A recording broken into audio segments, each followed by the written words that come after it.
Clemens Homebrew, coming at you with a beer review.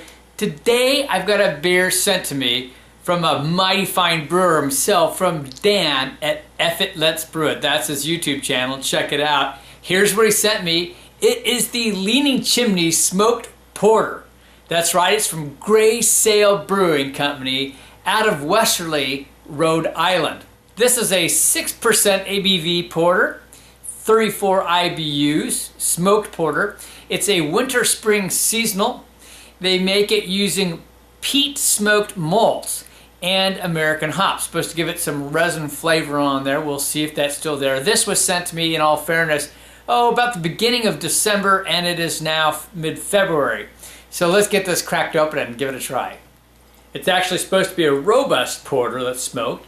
So that means it might pick up some additional characters other than your typical just roasted malts that you are primarily getting with maybe hints of chocolate. It can have a little more chocolate out of the flavors. So it comes out, wow, it's dark. I've got a light over there. I'm just not seeing through it at all. But I'd say it's an extremely dark brown, and actually got a fairly dark head on there. So there's probably some really dark malts, maybe Black Patent or something on there. Let's get the nose. Well, it needs to warm up a bit, but yeah, you do. Right away, you're going to get those really dark malts.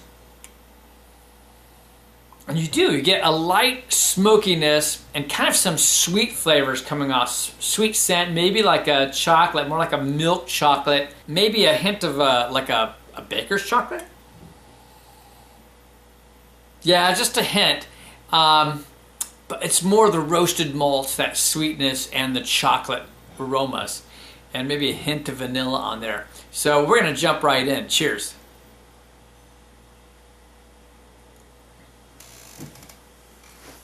Oh, we'll need to let this warm up for sure. It's pretty cold. It's interesting. Besides those things that I just described for the nose, you get this little bit of bitterness coming through. And I'm going to assume that those are those American hops that they put in there. That's brought in some bitterness, but part of it is also that smoky peat. And it's kind of bringing in this almost a light campfire to char type flavor on it. Some nice earthiness. You do get those typical roasted malts, but that extra bitterness really pulls that through. Again, I kind of wonder if there's like some Black Patent, just like in the appearance, that can sometimes pull in some bitterness, because you are getting that. But then you get this nice contrast to some sweetness on it. It does need to warm up, so I'm going to warm it up and then we'll come back.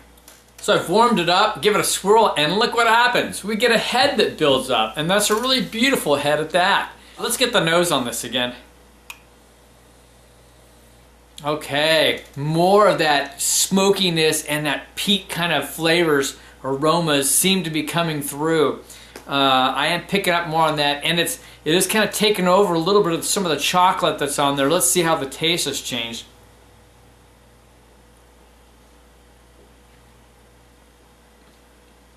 Oh, that's pleasant. You know, there's not a lot of chocolate on this. There's only some hints of vanilla. There's just a light caramel on there.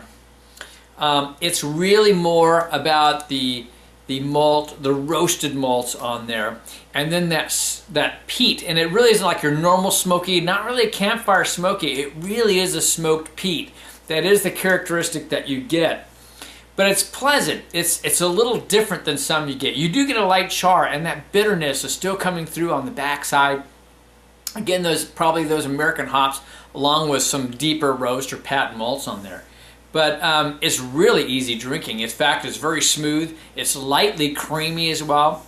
The body it's kind of in that mid place between light and medium, but it's a porter. Yeah, I'd say the body's just right. The characteristics are very, very porter-ish. Not as much of what I consider a robust porter. I'm not getting lots of chocolate or some of these other characteristics. Typically, your robust porters will pull in flavors, taste a little bit more like a stout, but with that lighter body. So, how are we going to grade this in terms of a porter? And we're going to say, I don't know, I'm going to call it more of a rating on a smoked porter than a robust porter. I think that's more of the category that it falls into.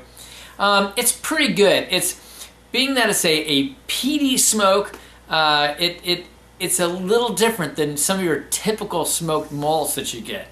That peat brings in a very different characteristic. I think it blends better with your Scotch ales and very sweet beers, personally.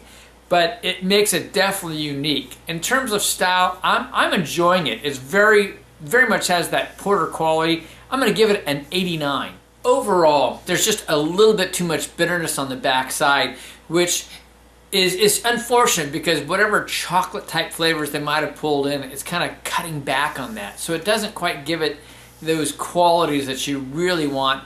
I'm going to have to drop down a little bit on my overall. It's still an easy drinking beer, but we're going to go with an 84. So just on the low end of the B a little bit, but a fun beer indeed. Dan's an experimental brewer, so I could see how we would really like something like this with smoked peat malts on there. Here it is again. It's the Leaning Chimney Smoked Porter from Graysail Brewing out of Westerly, Rhode Island. This is Kevin Clemens Homebrew saying, life is too short to drink cheap beer, and I'll see you on the next beer review.